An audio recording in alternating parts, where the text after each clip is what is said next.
मी रुपाली पाककलेमध्ये तुमचं खूप खूप मनापासून स्वागत। आज आपण मुगाच्या डाळीपासून गुळाचा पदार्थ तयार करणार आहोत। करायला अगदी सोपा आहे आणि खायलाही तितका टेस्टीही आणि हेल्दीही आहे। चला मग रेसिपीला सुरुवात करूया। इथे मी मुगाची डाळ 1 वाटी घेतलेली आहे। आपल्याला ही डाळ स्वच्छ पाण्याने 2 ते 3 वेळा धुवून घ्यायची आहे। धुवून घेतल्यामुळे जी डाळीवरची डस्ट वगैरे असते ना ती निघून जाते।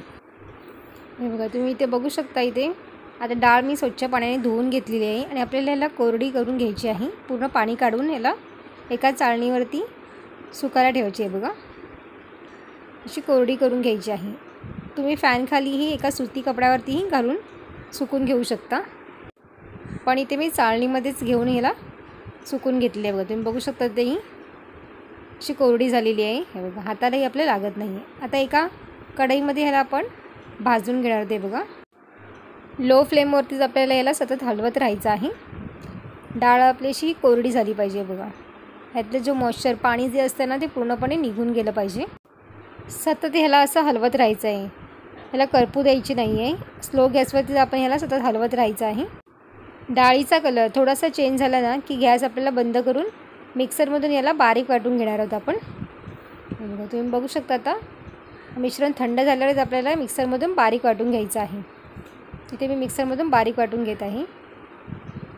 तुम्ही बघू शकता आता इथे याचं टेक्स्चर बघू शकता, असं दाणेदार झालेलं आहे। आता एका कढईमध्ये 1 चमचा तेल घालणार आहोत आणि इथे मी ड्रायफ्रूट घेतलेले आहेत। आवडीनुसार तुमचे ड्रायफ्रूट तुम्ही कमी जास्त करू शकता। बघा आता अशा पद्धतीने इथे मी ड्रायफ्रूट इथं फ्राय करून घेत आहे आणि काढून घ्यायचे आहेत।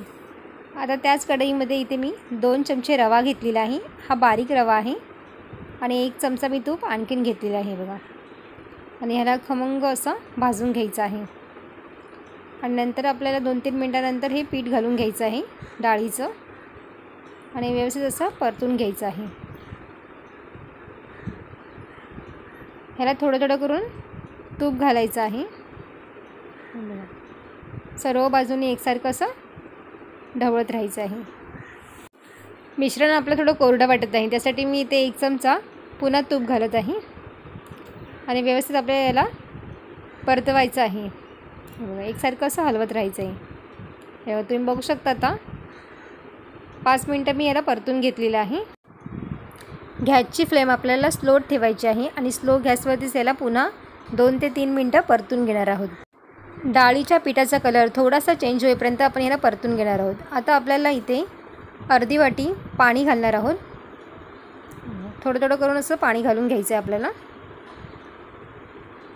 असं एकदम पाणी ओतू नये, हातावरती ते उडू शकतं।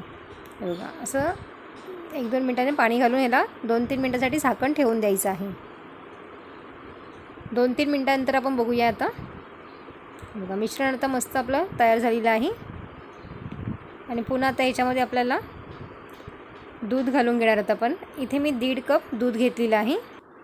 ज्या वाटीने मी डाळ मोजून घेतली होती ना त्याच वाटीने मी दूध घेतलेलं आहे। बघा इथे 1.5 कप मी ते दूध घेतलेलं आहे आणि थोडं थोडं करूनच आपण याच्यामध्ये मिक्स करून घेणार आहोत। एकसारखं असं मिक्स करून घ्यायचं आहे आणि पुन्हा आपल्याला याच्यावरती झाकण ठेवून द्यायचं। बघा असं हलवून व्यवस्थित असं मिक्स करायचं आहे आणि 2 मिनटं याच्यावरती पुन्हा झाकण ठेवून द्यायचं आहे।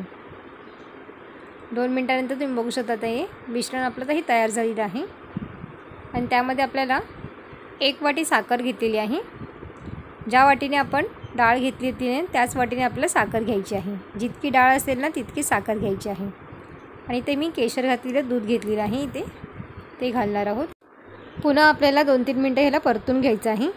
केशर हे पूर्णपणे ऑप्शनल आहे। बघा एकसारखं आपल्याला याला ढवळायचं आहे आणि याच्यामध्ये पुन्हा मी 1 चमचा तूप घातलेलं आहे। मिश्रण मला थोडंसं कोरडं वाटत आहे इथे, त्यामुळे मी ते 1 चमचा तूप घातलेलं आहे।